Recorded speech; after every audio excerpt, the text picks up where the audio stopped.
Okay, so we're drawing this chair, we're trying to make it look a little bit more three-dimensional, and so we're going to start out with the seat, and we want the front of the chair to be closer to us, and so it's going to be bigger.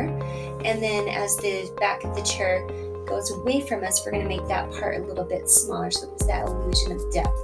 and that it is three-dimensional, and that there are parts of the chair that are closest, like this front left leg. And so I'm just roughly sketching in lines for the legs of where they should go in relationship to each other, and the top of the seat I'm looking at where each leg starts, and then where it stops you've got an angle. So the back legs are going to be angled where the left one is closer to us, so it's going to be longer,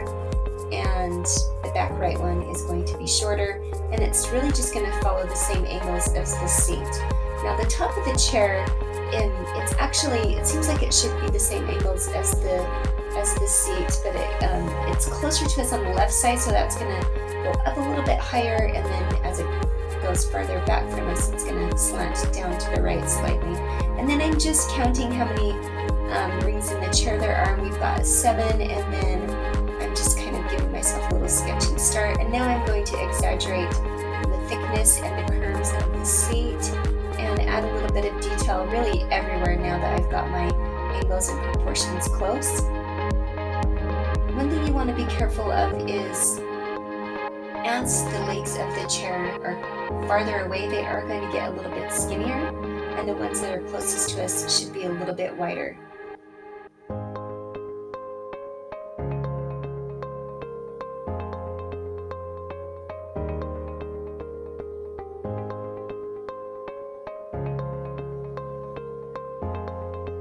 And these angles from left to right are going to be the same.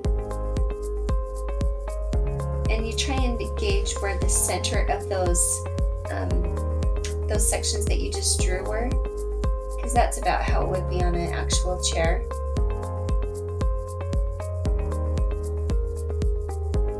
And I'm just going to start doing the detail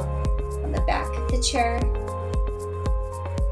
And again, that left side is a little bit closer to us, and so that's going to be a little thicker and then thinner on the right hand side, because that's going to be the part of the chair, at the back of the chair, that's the farthest away from us.